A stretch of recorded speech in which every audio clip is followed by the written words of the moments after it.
అనంతరూపః. ఓం అనంతరూపాయ నమః. అనంతరూపః అనే నామం అంతోలేని అనేక రూపాలను కలిగినవాడు అనే భావాన్ని సూచిస్తుంది. జగత్తులో కనిపించే అన్ని భూతాలు, వస్తువులు, శక్తులు భగవంతుని విభిన్న రూపాలుగా ఉండుటవల్ల ఆయనను అనంతరూపుడంటారు. తత్వార్థం ప్రకారం సర్వజగత్తు ఆయన విస్తార స్వరూపమే. ప్రతి రూపంలోనూ పరమాత్మనే వ్యక్తమవుతాడు. ఆది శంకరాచార్యులు భాష్యానుసారం పరబ్రహ్మం స్వరూపతః ఒకటే అయినప్పటికీ మాయాశక్తి ద్వారా అనేక నామరూపాలుగా ప్రత్యక్షమవుతుంది. అందువల్ల సృష్టిలోని అనేక రూపాలు ఆయన అనంత స్వరూపానికి సూచకాలు. పరాశర భట్టార్ వ్యాఖ్యానంలో శ్రీమన్నారాయణుడు భక్తుల రక్షణ కోసం అనేక అవతారాలు, దివ్య స్వరూపాలు ధరించి జగత్తులో ప్రాప్తిస్తాడు. దేవతలు, అవతారాలు, అంతర్యామి రూపాలు అన్నీ ఆయన అనేక రూపాలే. అందుచేత సర్వరూపాలలో వ్యాపించి భక్తుల కోసం అనేక విధాలుగా ప్రత్యక్షమయ్యే పరమేశ్వరుణ్ణి అనంతరూపః అని స్తుతిస్తారు. అనంతశ్రీః. ఓం అనంతశ్రీయే నమః. అనంతశ్రీః అనే నామం అంతంలేని శ్రీ, ఐశ్వర్యం, కాంతి, మంగళగుణాలు కలిగినవాడని సూచిస్తుంది. తత్వార్థం ప్రకారం పరమాత్ముని మహిమ, కీర్తి, శోభ, ఐశ్వర్యాలు ఎప్పటికీ క్షీణించవు. అవి అపారంగా, అనంతంగా విస్తరించి ఉంటాయి కాబట్టి ఆయనను అనంతశ్రీః అంటారు. ఆదిశంకరాచార్యులు భాష్యానుసారం భగవంతునికి స్వభావసిద్ధమైన శ్రీ, ఐశ్వర్యం, కాంతి, శక్తి మొదలైన దివ్యగుణాలు పరిమితిలేనివి. అవి కాలం, స్థలం, పరిస్థితులతో తగ్గవు. అందుచేత ఆయన శోభ అనంతమైంది. పరాశర భట్టార్ వ్యాఖ్యానంలో శ్రీమన్నారాయణుడు లక్ష్మీదేవితో కూడి నిత్యమూ అపారమైన కీర్తి, ఐశ్వర్యం, దివ్య సంపదలను కలిగి ఉన్నవాడు. ఆయన దివ్య మంగళ విగ్రహం, గుణాలు, వైభవం, భక్తులకు అనుగ్రహించే కృప ఇవన్నీ అపరిమితమైనవి. అందువల్ల ఎప్పటికీ తగ్గని దివ్యశ్రీతో ప్రకాశించే పరమేశ్వరుడిని అనంతశ్రీః అని స్తుతిస్తారు. జితమన్యుః. ఓం జితమన్యవే నమః. జితమన్యుః అనే నామం కోపాన్ని జయించినవాడు అనే భావాన్ని సూచిస్తుంది. తత్వార్థం ప్రకారం పరమాత్మునికి కోపం వంటి దోషాలు స్వభావంగా ఉండవు. ధర్మరక్షణ కోసం అవసరమైనప్పుడు మాత్రమే ఆయన శిక్షారూపంగా క్రోధాన్ని ప్రదర్శిస్తాడు. కాని అది ఆయనను అధీనంలో పెట్టదు. అందువల్ల తన మన్యువు అంటే కోపశక్తిని పూర్తిగా నియంత్రణలో ఉంచుకొన్నవాడే జితమన్యుః. ఆదిశంకరాచార్యులు భాష్యానుసారం పరబ్రహ్మ స్వరూపం శుద్ధమైనది, నిర్దోషమైనది. అందుచేత క్రోధం వంటి భావాలు ఆయనను ప్రభావితం చెయ్యలేవు. అవి ఆయన ఆధీనంలోనే ఉంటాయి. పరాశర భట్టార్ వ్యాఖ్యానంలో శ్రీమన్నారాయణుడు భక్తులపై అపారమైన కరుణగలవాడు. దుష్టులపై కోపం చూపినప్పటికీ అది లోకక్షేమం కోసం మాత్రమే. భక్తులపై మాత్రం ఆయన కోపం నిలవదు. అందువల్ల కోపాన్ని జయించి దానిని తన సంకల్పానికి లోబర్చుకున్న పరమేశ్వరుణ్ణి జితమన్యుః అని స్తుతిస్తారు. భయాపహః. ఓం భయాపహాయ నమః. భయాపహః అనే నామం భయాన్ని తొలగించేవాడు అనే భావాన్ని సూచిస్తుంది. తత్వార్థం ప్రకారం జనన మరణాలు, పాపఫలాలు, సంసార దుఃఖాలు మొదలైన వాటివల్ల జీవులకు కలిగే భయాన్ని భగవంతుడు తొలగించి శరణాగతులకు రక్షణనిచ్చేవాడు. అందుచేత ఆయన భయాపహః అని స్తుతించబడతాడు. ఆదిశంకరాచార్యులు భాష్యానుసారం పరమాత్ముని స్మరణ, భక్తి, జ్ఞానం ద్వారా జీవుడు సంసార భయాన్ని దాటి విముక్తిని పొందుతాడు.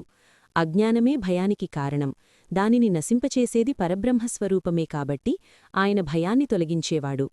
పరాశర భట్టార్ వ్యాఖ్యానంలో శ్రీమన్నారాయణుడు తనను ఆశ్రయించిన భక్తుల అన్ని భయాలను తొలగించి వారికి అభయం ప్రసాదిస్తాడు.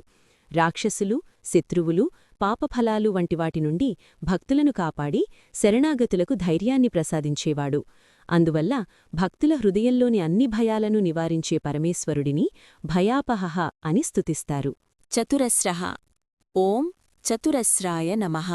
చతురస్రః అనే నామం సమత్వం, న్యాయం, సంపూర్ణత కలిగినవాడు అనే భావాన్ని సూచిస్తుంది. తత్వార్థం ప్రకారం భగవంతుడు సర్వజ్ఞుడు, సర్వశక్తిమంతుడు. సృష్టిలోని ప్రతీ కార్యాన్ని సమంగా, న్యాయంగా నిర్వహించి జీవులకు వారి కర్మానుసారంగా ఫలాలను అనుగ్రహిస్తాడు. అందువల్ల ఆయన కార్యాచరణలో ఏ వక్రతా లేకుండా సమత్వంతో ఉండేవాడు కాబట్టి చతురస్రః అని పిలుస్తారు. ఆదిశంకరాచార్యులు భాష్యానుసారం సర్వకార్యాలలో సమగ్రతతో న్యాయబద్ధంగా వ్యవహరించేవాడు. జీవుల కర్మఫలాలను సరియైన విధంగా అనుగ్రహించేవాడు. పరాశర భట్టార్ వ్యాఖ్యానంలో శ్రీమన్నారాయణుడు భక్తులకు తగిన విధంగా ధర్మబద్ధంగా అనుగ్రహం చేయువాడు. ఆయనలో వక్రత, పాక్షికత ఉండదు. సమత్వంతో రక్షణనిచ్చే దివ్య స్వభావం కలవాడు.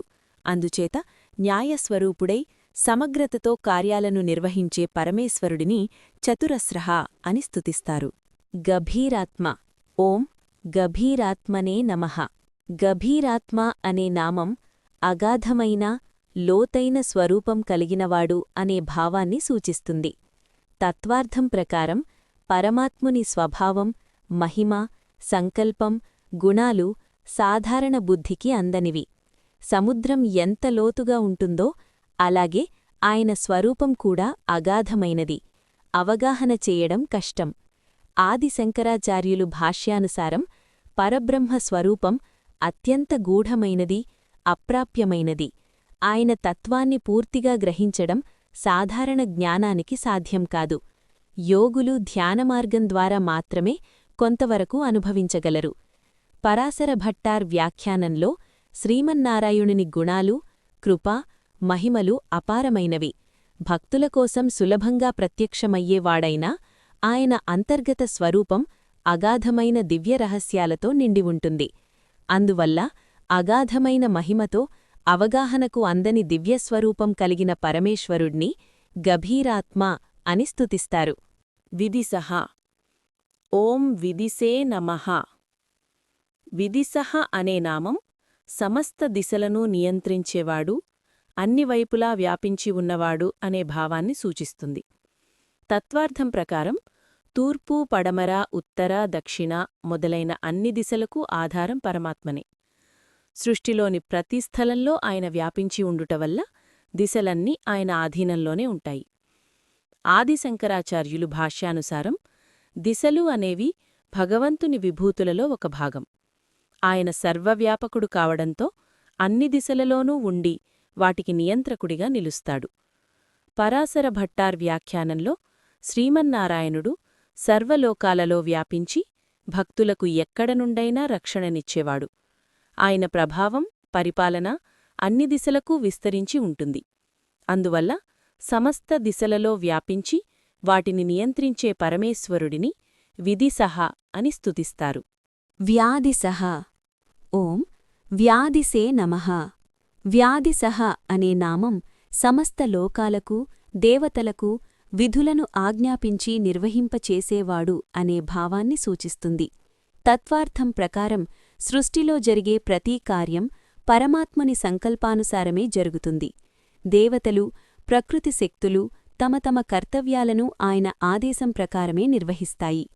ఆదిశంకరాచార్యులు భాష్యానుసారం పరమేశ్వరుడు సర్వాధిపతి. ఆయన దేవతలను మరియు జగత్తులోని శక్తులను వారి వారి కార్యాలలో నియమించి ఆజ్ఞాపించేవాడు. పరాశర భట్టార్ వ్యాఖ్యానంలో శ్రీమన్నారాయణుడు ఇంద్రుడు మొదలైన దేవతలను లోకపాలన కోసం నియమించి వారికి తగిన అధికారాలను ప్రసావించేవాడు. సృష్టి, స్థితి, నియమం అన్నీ ఆయన ఆదేశంతోనే జరుగుతాయి. అందువల్ల సమస్త శక్తులను నియమించి లోకవ్యవస్థను సక్రమంగా నిర్వహించేవాడైన పరమేశ్వరుడిని వ్యాదిశః అని స్తుతిస్తారు. దిశః. ఓం దిశే నమః. దిశః అనే నామం సమస్త దిశల స్వరూపుడైనవాడు అనే భావాన్ని సూచిస్తుంది. తత్వార్థం ప్రకారం తూర్పు, పడమర, ఉత్తర, దక్షిణ మొదలైన అన్ని దిశలు పరమాత్ముని ఆధారంతోనే ఉన్నవి. ఆయన సర్వవ్యాపకుడై అన్ని వైపులా వ్యాపించి ఉండుటవల్ల దిశలన్నీ ఆయన స్వరూపమేనని భావించబడుతుంది. ఆదిశంకరాచార్యులు భాష్యానుసారం భగవంతుడు సర్వవ్యాపి కావున అన్ని దిశలలోనూ ఉండి వాటికి ఆధారంగా నిలుస్తాడు. దిశలు ఆయన విస్తార స్వరూపానికి సూచికలు. పరాశర భట్టార్ వ్యాఖ్యానంలో శ్రీమన్నారాయణుడు సర్వలోకాలలో వ్యాపించి భక్తులకు ఎక్కడినుండైనా రక్షణనిచ్చేవాడు. అన్ని దిశలలో ఆయన పరిపూర్ణంగా విస్తరించి ఉండుటవల్ల భక్తులు ఎక్కడినుండైనా ఆయనను ఆశ్రయించవచ్చు. అందువల్ల సమస్త దిశల రూపంగా వ్యాపించి జగత్తుకు ఆధారమైన పరమేశ్వరుడిని దిశః అని స్తుతిస్తారు.